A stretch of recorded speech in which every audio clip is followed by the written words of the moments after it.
So without further ado, I'd like to just say, if those of you who don't know me, I'm Elizabeth Calderara. It means people who live on the edge of the volcano. Um, so I see people who are on the point of saying, "Oh, can't cope with this anymore," because they know that there's only two parts that they have been operating from. It's like the software in their life is only going very slowly because they're missing the spiritual aspect. And both Claire and I live, we walk our talk. And I would like anybody who's listening this evening or who's going to be coming in and listen to the replay, welcome to everybody. Welcome, welcome. I'll just click that off. So anybody who's listening to the replay, we are going to be posting everything we're talking about today and all Claire's wisdom onto my Facebook page. And there's going to be elements that Claire's going to be sending out to her crew, so nobody's going to miss out. So I would like to tell you who Claire is. She's got the most extraordinary professional career. Not only is she a partner in a law firm, a judge, and she chairs a housing association. So just how does wolves come into this busy life? Claire owns a consultancy in executive coaching and training, as well as everything else I've mentioned. And part of that leadership program, so I understand, that Claire involves and weaves into what she's doing inspiration from the natural world. So Claire, what I'd like to know is how on earth do you move from law, which is quite cerebral, I think a lot of people might think, and move from that kind of coaching into working with wolves? Where on earth was that connection? So, I mean, to answer that, I've probably got to take you back to 2016 with me. Back at that point, I was a partner in a national law firm, different firm than I am now. And I had climbed up the ladder very, very quickly, partially because I got my legal qualifications, but also because early on in my career, I decided to dual qualify into becoming a leadership expert as well. So I had gone up the ladder as fast as I possibly could. And you get told to tick all the boxes. You get told that you need to get the senior position so that you can get onto the board. You need to get the salary, you get the corner office, you get the car, you get the house in the country, got the husband. I just had my daughter and I ticked all the boxes. And intellectually, that meant that I was supposed to be happy. But I got to one point, and I can remember it really vividly on a Friday night where I was sat there, just seeing the last of my team off for the day. I'd still got a ton of work I had to do before I went home. And I literally just stopped. And I just thought, it just hit me. I just thought, I cannot do this for the next 30, 40 years of my life. All I was doing was getting up, rinse and repeat, and chasing my tail, trying to keep all these plates spinning. So I had a bit of a sort of almost midlife, although I wasn't quite there at the time, break where I just went, something needs to change. Something, I've missed something.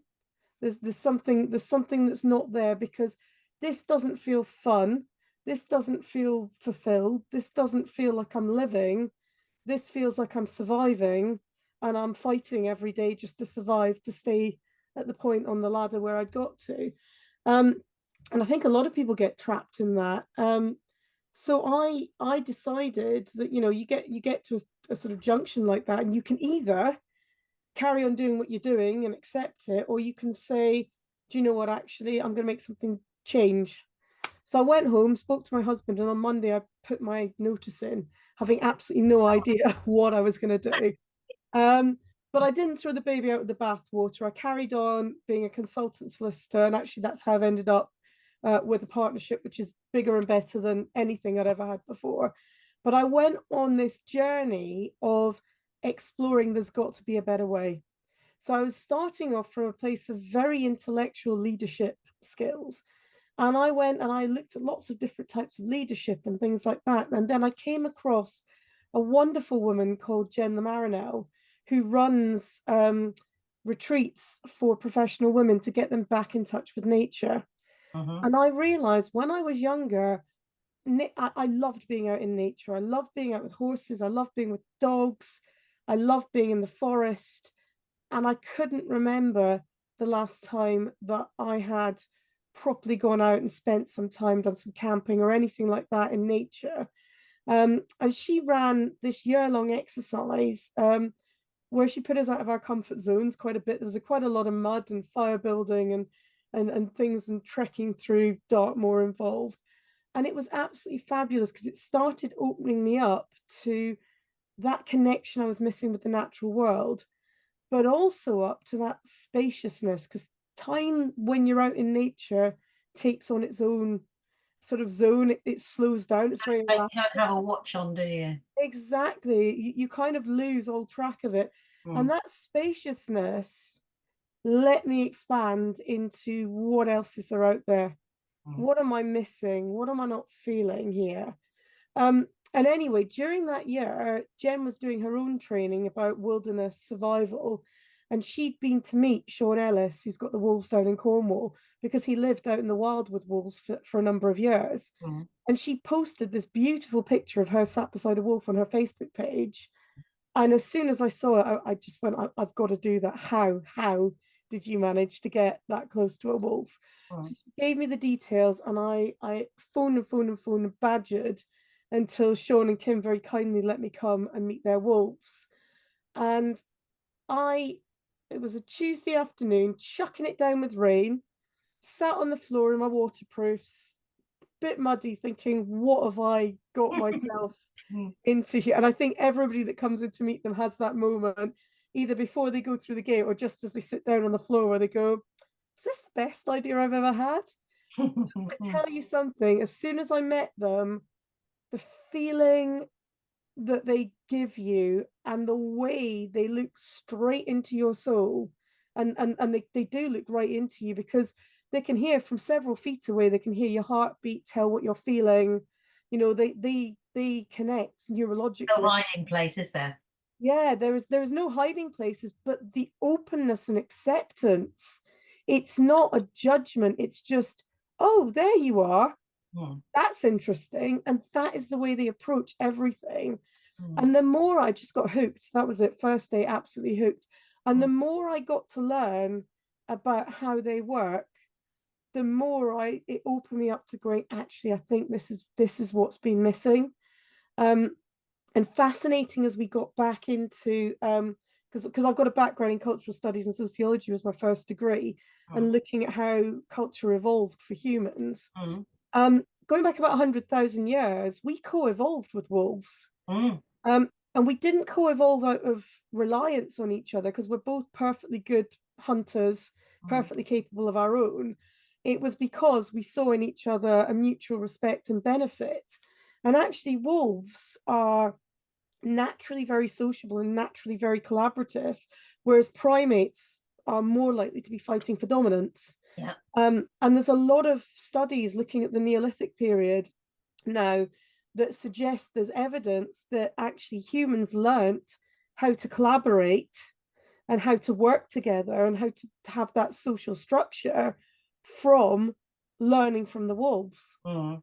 And so it's been in part of our evolution as a species from that long ago. And it's only in very recent times that a lot of these things that the wolves naturally do, we've stopped doing. And Mm. so being able to go there and sit and watch and really feel what they do, it was almost like, somebody gave me back the operating manual for the system. Mm. Um, and it opens you up into a connectedness with not just yourself, but they are always co-regulating or co-connecting with the rest of the group. And then they spread it out to their environment. And there's a beautiful thing that we do with groups of people that I take to visit them is we have this really big open field where we take people where they can see them, where they're roaming for miles in every direction, but you can see across and you can see the connection between them, even when they're miles away from each other. And you can see the communicate and how they flow with Mm. each other without having to communicate on any way apart from that neurological connection that they have with that and their environment. And it's just beautiful. We've lost our well, some of us are learning to do it again, but we have lost our um, other way of talking, Yes. which is very much more out here and not in here. Yeah. So yeah, we're learning what I can feel people I know who have taught me smiling and saying, at last. At last, there are people in the Western world like you who are opening up the old ways and the connection with nature, and with you, it's the wolves, because there's a lot of um, fear associated There with is. the wolf. And of course, we've had, and the beaver too, great deal of pushback from farmers and those who are frightened of what they represent, and they don't really understand. So what you're doing is you are creating the speech that's needed to connect what's going on with wolves into the Western world. It's absolutely true, and I think you can understand it on a number of different levels. I mean, you can talk about a spiritual connection that they have with each other and they have with the environment, They can but also, communicate. but also you can see it in the science of neurology. Yeah.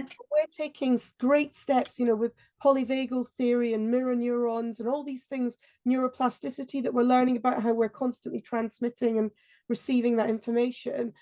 We're taught to tune all of this below Ah. out. Hmm. So we just wander around, a lot of us, like heads on sticks. And I'll be honest, back in 2016, I was up there with the best of them on that. So you can understand it from both sides and put different language around it. But it's taking us back to our roots. It's not Mm. something new. We talk about these things as if they're all in the scientific world very new, and we've only just realized that we could do that. It's not true at all. These are things that we as a species have been doing for hundreds of thousands of years. It's just very recently in our history we forgot. Mm. So when I'm taking people out there to teach them about what the wolves can do and about how they can change the impact and influence they're having and how they communicate with people and how they connect with the world around them, and turning back on all those bits of their system that Mm. bring them joy and make them good at problem solving and able to learn and find purpose again. It's not learning new things, it's a remembering. Mm. And this is why the best way of doing it is actually to go out and feel it. Mm. Because when you start learning to communicate with the wolves, which is what I've spent the last four years or so learning off Sean and Kim, and every time I go down and spend weeks there in with them, I come away having learned a huge amount more. Um, you realize how many different levels they communicate on. So they have the verbal and physical, which is what we're very familiar with. And then, as you can imagine, with dogs, wolves, they've got scent as well. But they put so much reliance on their neurological Mm. communication, and that's how they communicate their feelings. Mm. And so Yes. you can feel what they feel. And if you've ever held a young baby before they've got the communication skills, you can tune into them to what they feel and intuitively feel what they need. Mm. Um, we also do it with our pets as well.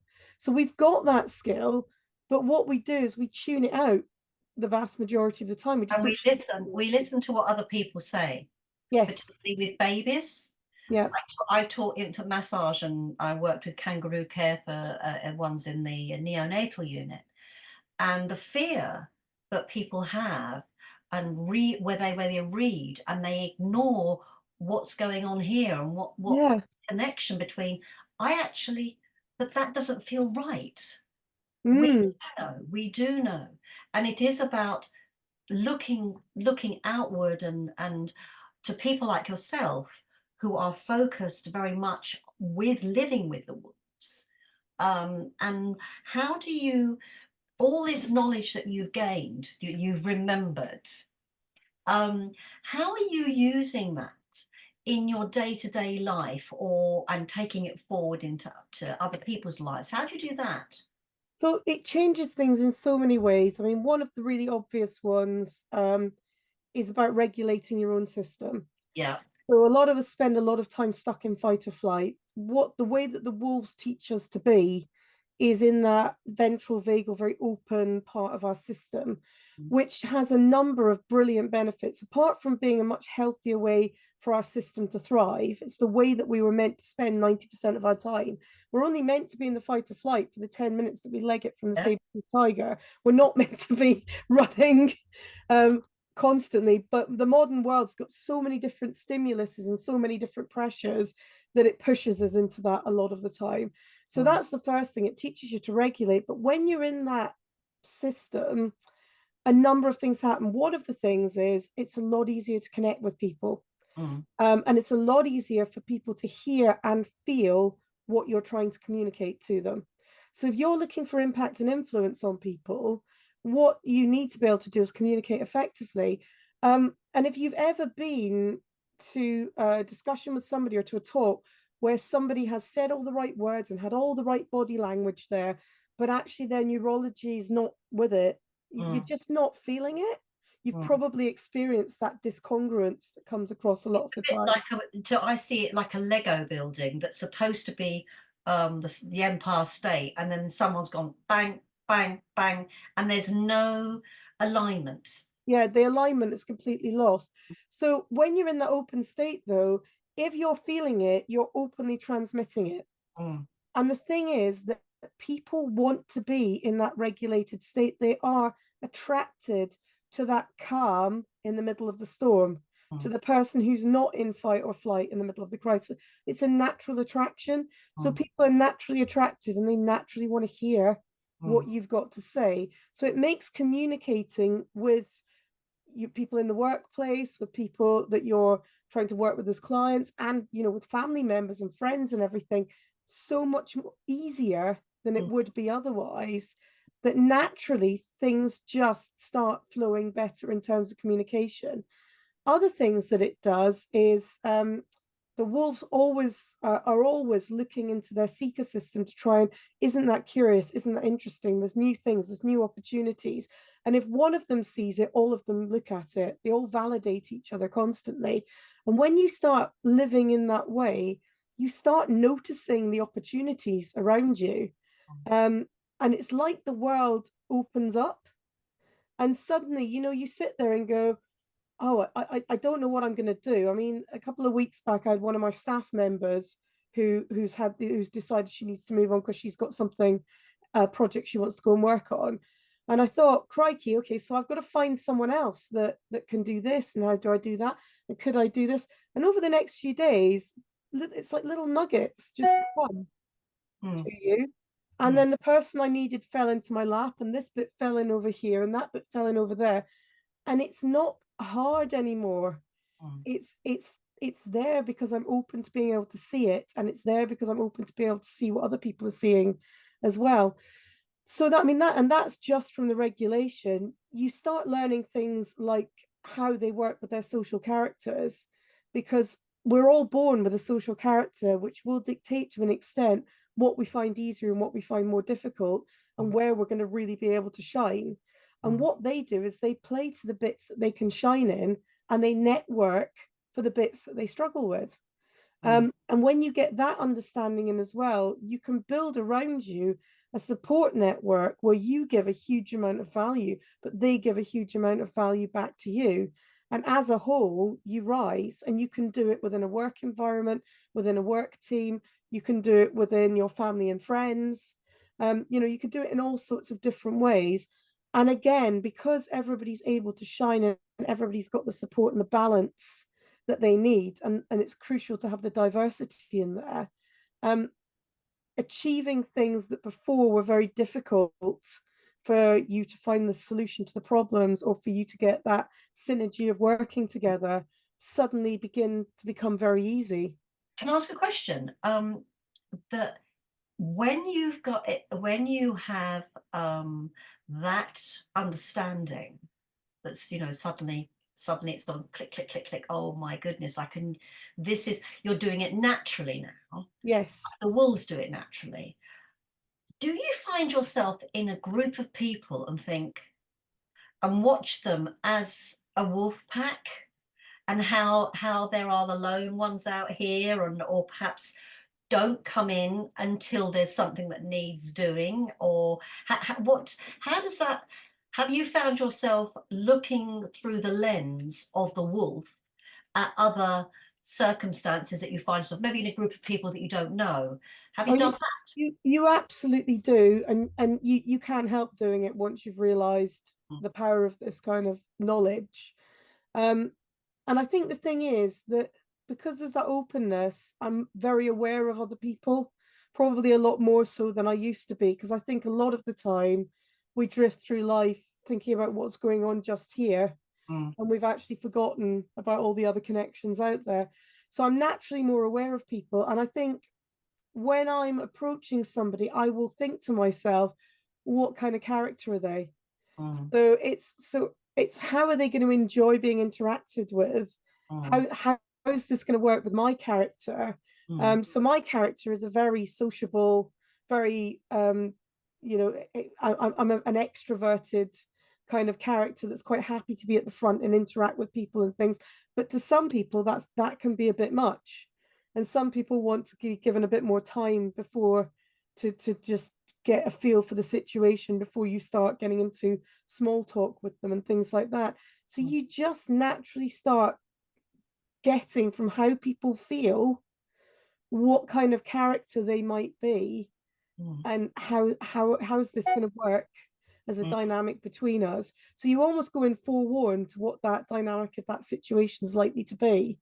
And it means that the outcomes of the of discussions or communicating with other people just flow that bit easier. You just can't help it.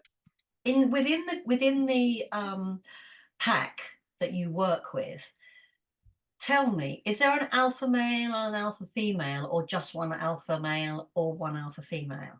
So the alpha is a complete myth.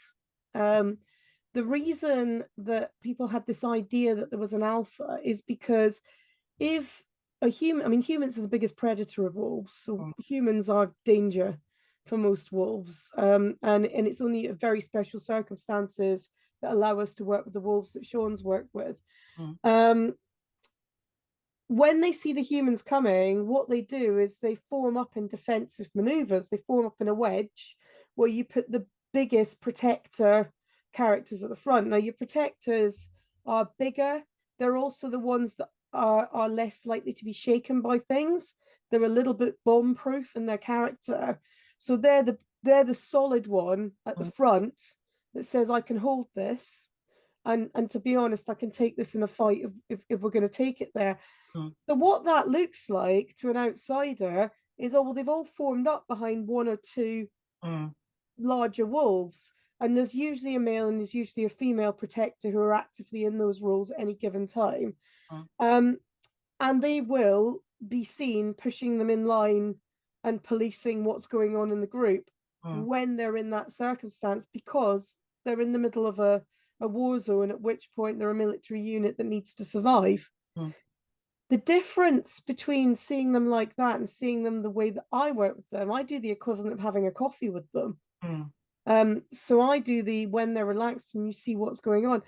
And insofar as anybody is in charge, because they all very much have the ability to make their own decisions, it's usually the smallest female at the back, mm, because you will have two individual wolves that are the strategists, the decision making strategists within the group. And mm, they tend to be more picky, which is why they will just eat the meat that has got much higher chemical nutritional value in it, which is why they're not as bulky, which is why they're smaller. Mm. But they are the ones that are always watching and always thinking and always working it out. And they can get very anxious if they're on their own without the pack around them because of that tendency. But what it means is they are always thinking 10 steps ahead. Mm. And the female wolf will be thinking about things like nurturing the family. What nutrition do we need? What puppies should we have? Because they can dictate what the characters of their puppies are going to be so that they fill the pack the way it needs to be filled. And be thinking about that nurturing side of the future of the pack. The male decision-making strategist is thinking about the future safety of the pack and what's needed for that. So they're the ones, insofar as there is a longer term plan, that set the plan for the group. But it's only they're only followed in so long as they are trusted to make good decisions for the good of the group. So it is, dare I say it, it's a very feminine principle because it's collaboration, it's cooperation, it's communication, all the things that I hoped I brought to the company I ran, because there was never anyone who wasn't part of the whole. No, exactly. And you make sure that they all know that they have a role to play. And if one isn't there, then there's someone else that's got to come in and Yeah, fill that gap. And perhaps it's not quite so yeah, um, balanced. I mean, yeah. that's what they have is what I'm hearing you say is that there is a balance. There is absolutely a balance. They can all adjust into any role in the same way that we can adjust into any role. The difference is if you're in a role that's not natural to you, it's exhausting. Yes. Stick Yeah. in it. Do they ever find Um, that? Do you ever find that they're you one you can has you can find in particularly where packs have been stripped back because of external interference of some sort or because of the circumstances they're living in, that they are having to do that, and it's really stressful for mm, the individuals that are stuck in that situation. But you're right, absolutely, it's all about the balance, and they've got one character which is a lovely character called the tester, who sits in the middle of the pack, and their job is literally to go around and press the button and annoy each member of the pack to see how they're doing on any given day. And wow. what they do is they work out, oh, well, they're a bit short-tempered today, or they were a lot grumpier than they normally are, or they're feeling a bit groggy, they're not as reactive as they normally would be. And they feed that information back to the decision makers who Mm. go, do you know what, they're struggling today, and there's no, well, you're rubbish Oh, about the pack. What they do is they say, right, okay, well, we need to put some more resource in that area because the protector who normally looks after our perimeter is having a bad day. They're allowed yes. to have a bad day. They're always tuning in to where are we all at. And Mm. while they all very much have got individual personalities, individual egos, and they decide what they want to do and when they want to do it, they have this really cohesive driving force that is that the good of the family Mm. is more important than them because Mm. they thrive because the family thrives. Mm. So the collective survival, thriving, fulfillment is more important than themselves. So they've got a real clear vision of what their common goal is. And it's extended into the future in a really beautiful way. So the way they link into their environment, they will never go and eat the entire herd of buffalo or deer or whatever they've come across. Mm. Because what they'll do is they'll pick off the weaker ones from the side. They're easier to catch and less risk to them, but also makes the herd stronger. So next year there's more food in that food source. Unlike man who Who, killed who would take killed all the animals, yeah, just because they wanted um, to. Yes. and it was interesting what you were saying about farmers earlier, because the farms that are around where the wolf centre are, actually their yields have gone up massively by just having the wolves in the vicinity. So because the cattle and the sheep can hear the wolves howling, they've ended up having more calves and lambs, and then they've ended up producing more milk as well. So the yield, Fantastic. so actually the farmers in those areas love having the wolves on their doorstep. Well, we have in this in Gaia, in Pachamama, we have created an imbalance, haven't we? And Absolutely. it's wonderful that you're finding a way through to actually recreate that balance. Mm. Now, how do you use the knowledge, that this huge amount of knowledge that you have and connection with the wolves, how do you translate that into your work with people within companies, for example? How is that? How do you work that? Because you can't always take them. I'm No, assuming you can't always take them to the wolves. Although I do know you run fabulous retreats, and we're going to talk about that shortly.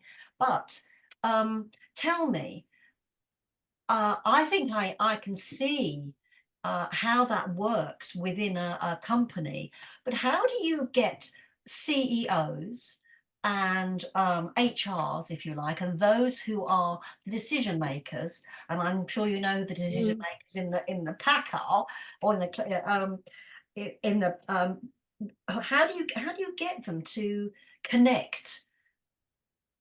I think this is the thing, is it's how you talk about it. Mm, So, as I said, you can talk about this all in a very spiritual way, which is what our ancestors would have done, or you can talk about it in a very scientific way. yes. And so you can identify the social characters, for example. But the other thing you can do is you can look at the circles of development that they use. So they have different things that they introduce at different levels of development, which work beautifully for when you're forming a new team or when you're bringing a new team member in. If you want to bring up the skill set of those team members, there is an order to which you need to put things into the culture and into the understanding of the members of your team to bring them up in a very natural, supported way. And you can bring people through and bring people to a much more productive and connected state where they're all working much more efficiently without putting them under stress. So you can stretch them without stressing them. So you get this beautiful flow. And it's by looking at this. So, what is it that they're actually doing that we could mimic? So, it's coming back almost to what our ancient ancestors did, which is we want to get accepted by these wolves, and then we want to work out how are they doing. Well, that's a good idea. Okay, so what does that, how do we follow that through? What does that look like? Mm, um and so it's been doing things like I've gone and I've worked with some pups that were born, for example, last year, and I've looked at them all the way through their different stages of development up to adulthood and gone, I can see now why that's important at the base level. I can see why they then put this in when they put this in and when they put this in. So you can make it into a structure. And the thing about these structures is they're not hard because we're naturally aligned to be able to deal with them. mm, And quite often, the thing that I find is people are just amazed at how simple it actually is. And I think this is one of those things that we trick ourselves into this myth that anything worth doing or worth having has to be really hard work. And it's only if it's something that's really hard and really tough and really you have to fight your way through that you're going to actually get something good at the other side. The way this work goes into companies is actually to get people to just take a breath and then go back into a more natural and efficient way of working. Um, and it works beautifully in the workplace. As I said, you can look at the circles of development, you can look at how the social characters work, you can look at this idea of regulation and communication in terms of mental health and well-being. So there's lots of different ways that you can do this. Can you Um, can you give can you help or shall I say illustrate to some very one-dimensional masculine company owners, shall we say, or managers, that they can identify those within the community of the company who is being left behind and they are losing the talent of that individual because they're not being um, brought on within the company. Is that a possibility through the work so, you do, or do you just work with the top level? so the idea is once you get the top level to understand, Mm, it does filter down. okay. Because the way in which to get the whole company to get the best out of everyone is actually to create the container that is going to allow people to thrive. Mm, Because we're bizarre in terms of the animal kingdom. We're the only species that creates situations and containers which are designed to be counter to our thriving.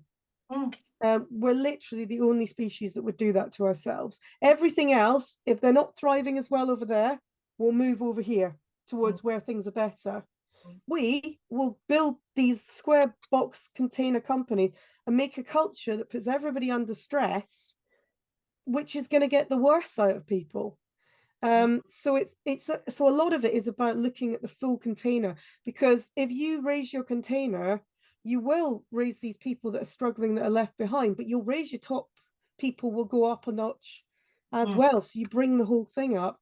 mm, In terms of identifying individuals who are struggling, um, it works on a one-on-one basis, and I use it a lot with my coaching that I do with mm, people one-on-one, because you can look again at where they are with their development and with their systems and go, well, where are the gaps here? mm, Where are the bits where we need to deal with something? Because trauma can interrupt that development.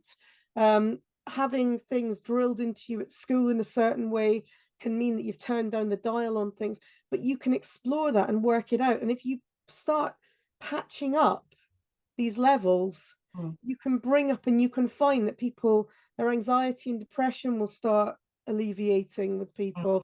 mm, People that needed more confidence start finding it.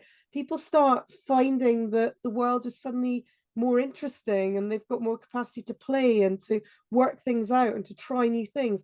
And you build it up level by level to the point that they can step into their full capability. mm, And giving them that in the wrapper of awareness of what their social character is mm. allows them to go, do you know what? My superpowers are going to be found in working in this way. Right. And it also helps them ask for what they need. I need Yeah. information this way. I need this to be able to give you my best. Mm, mm. So as a package, you can absolutely work with individuals to put themselves back on this track. Can I ask you, if people, I hear you working with a large organization, and I hear you saying you work on a one-to-one. Now, so that's two of the things that you do, apart from, let's Everything else. put aside all the other things you get to do. Um, but what will people experience if they want to meet the wolf work with you? I'm thinking specifically about um, the being within that container that the wolves actually show you is possible. So I know that you, as I say, I know that you work with large organizations, the corporation, and the one-to-one work you do. I also know you run retreats. Yeah. So tell us a little bit about that. So the retreats are designed to give you that rest and reset of your system. And it's done in a very concentrated container over a weekend. Hmm. So in the weeks leading up to it, what we do is we get all the science, understanding is all there. So you've got things that you can take away and you can take it into work straight away, or you can decide, after if it's worked for you, you've got the understanding to be able to explain it to colleagues and take it back into the office with you. So we put all of that in place before we get to a retreat, Mm, because ideally what we want to do at the retreat is we want to take the head on the stick, mm, put the brain over here, and mm, and deal and play with, and it is a play with, mm, your body, your whole system, and start turning that dial back up with the neurology. mm. So we hold the retreats in an absolutely magical place. It's Cabilla Estate off the side of Bodmin. And Wow. Cabilla Estate includes a temperate rainforest in Cornwall. Uh, Unbelievable. A Most rainforest. people don't actually know is there. Yes. But Wow. it's a huge area of conservation. And I mean, there's been lots of universities doing research there. There's one tree in there that they have estimated has about 6,500 different species living on it. Good Lord. The level of life, you can feel the mycelium under the ground. The air feels different, and there are compounds in the air which are incredibly good for you physically. And Mm, just being that immersed and cocooned in nature has a neurological effect on us as humans as mm. well. And there's People lots of don't people, understand what the vagus nerve is. yeah, But, there's there's well, yeah, a exactly. But lots of people understand about forest bathing and about needing to get into Yes. nature, that it's prescribed for people with depression and all these things. So you're in this wonderful environment, and but we keep it with 5-star luxury. So we nourish people from the inside out and the outside in while they're there as well. So we sleep in these luxury wooden huts called coits, where you've got your own wood burner that someone goes and lights for you, so it's toasty warm at night. 4-poster bed with Egyptian cotton sheets, and you've got monsoon showers and underfloor heating and everything.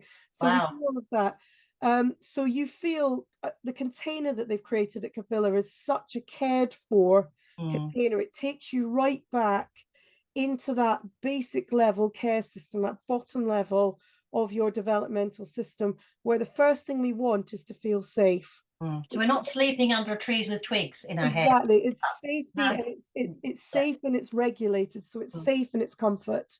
We need, first of all, it's the physical. A lot of people think, how's Yes, my physical going to be?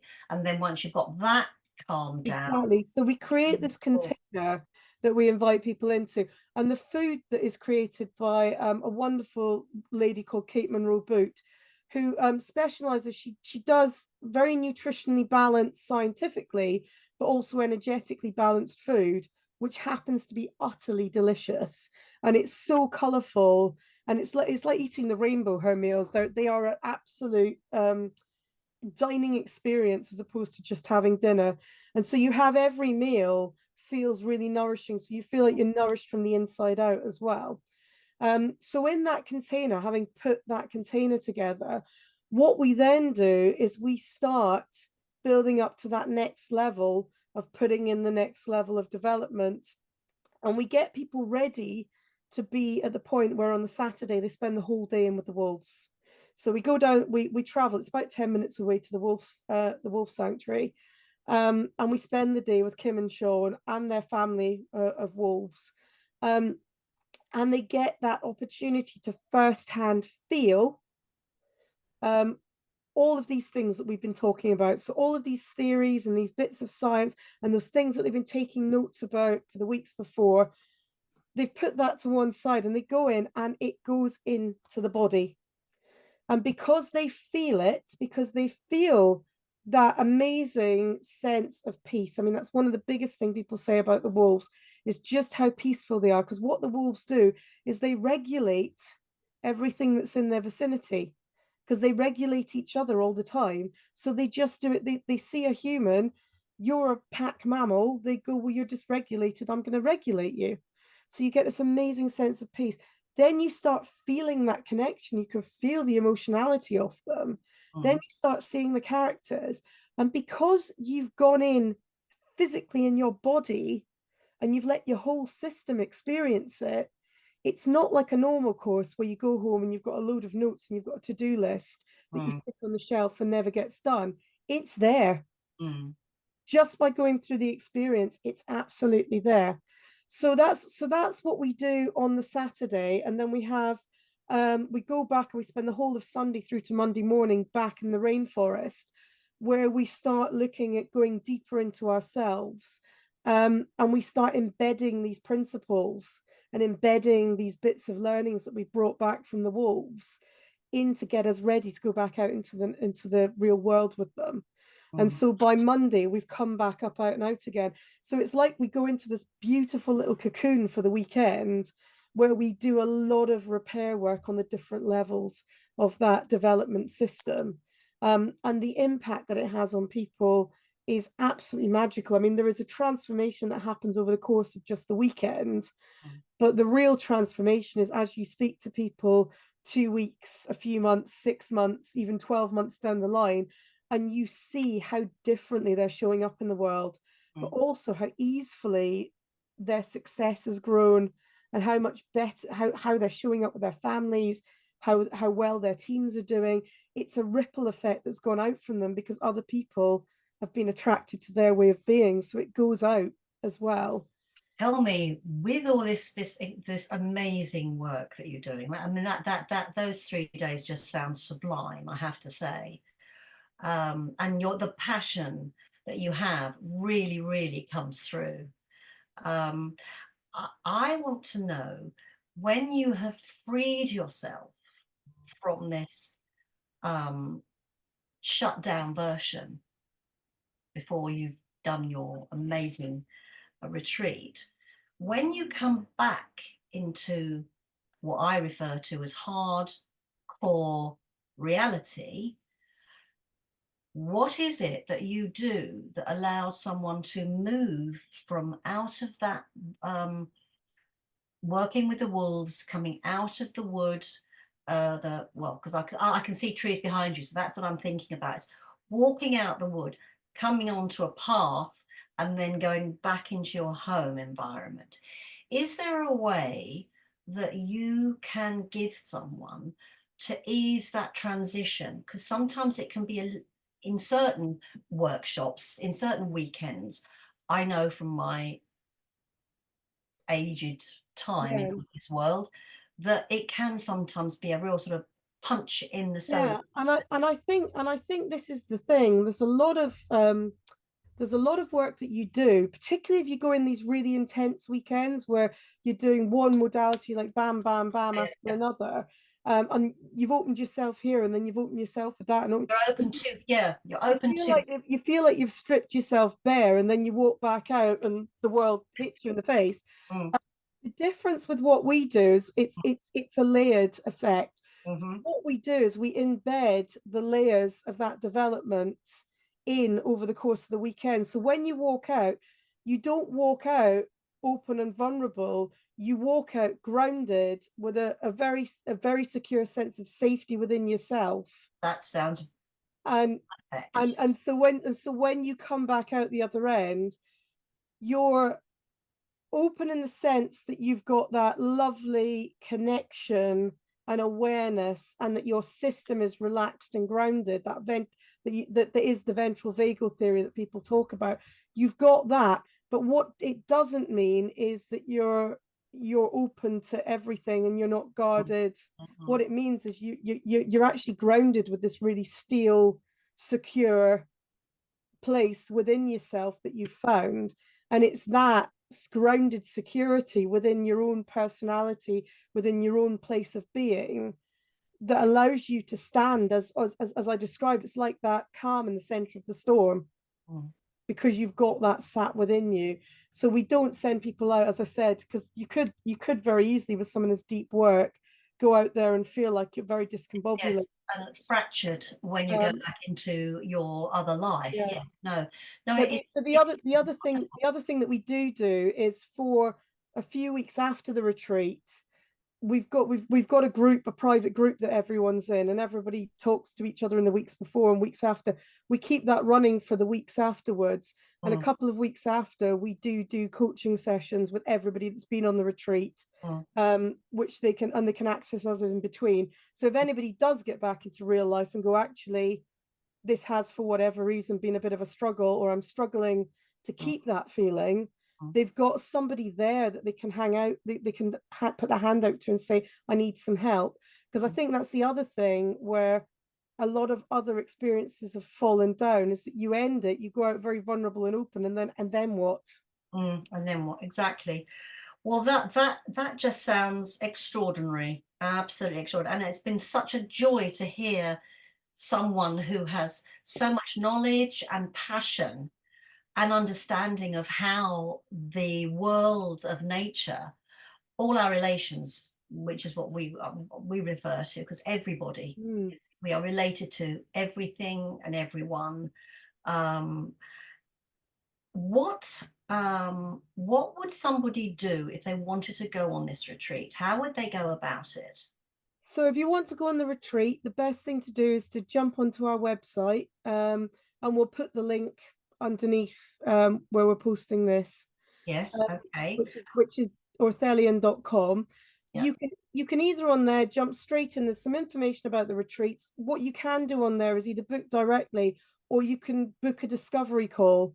So if you want to have a half an hour with me to have a chat about the wolf work, or the other work that we do, because we bring a lot of these theories into other types of work as well. Mm, Um, Jump on a discovery call with me, and what we do is we tailor every experience to the individual, or to the individual company. So even the retreats that we do with the wolves, every one looks slightly different, because we yeah. tailor the journey that is needed to the group that's going through the journey. That's fantastic. I do know that you've got one in June, in end of May, in June, and in Yeah. September. Is that correct? So this year, yeah, we've got one at the end of June, Yeah. which is the 28th of June, um, which we've still got. We can still fit another person on it if they wanted to come on that.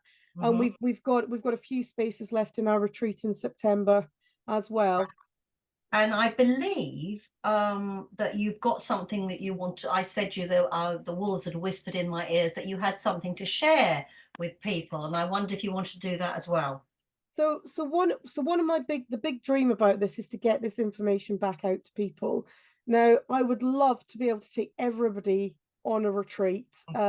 Unfortunately, we can only do it in very small groups because Yeah. of the access to the Mm, rainforest and the access to the wolves, because it would be overwhelming for them. But people who've shown a genuine interest and come along to talks like this because they're mm, seeking the information, they're already on that journey. I wanted to be able to give them an easier access into it.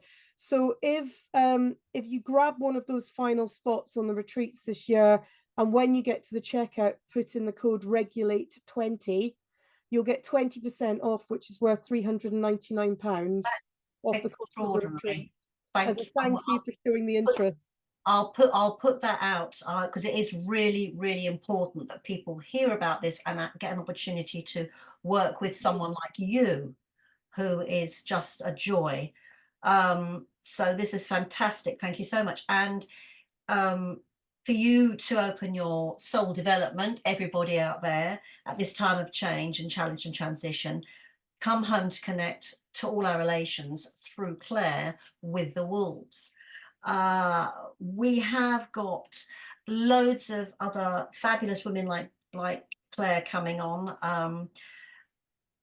Lady who worked with elephants might be interested in her, and a druidic teacher and a Celtic teacher, a shamanic teacher, and also some very interesting individuals who came to London who have never been out of their forest homes, and they are humans and they very much connect with the animal kingdom. And I'm sure that when they come to talk, if I can get you two of you connected, that will be absolute. That will be my Sounds wonderful. my joy. So thank you so much, Claire.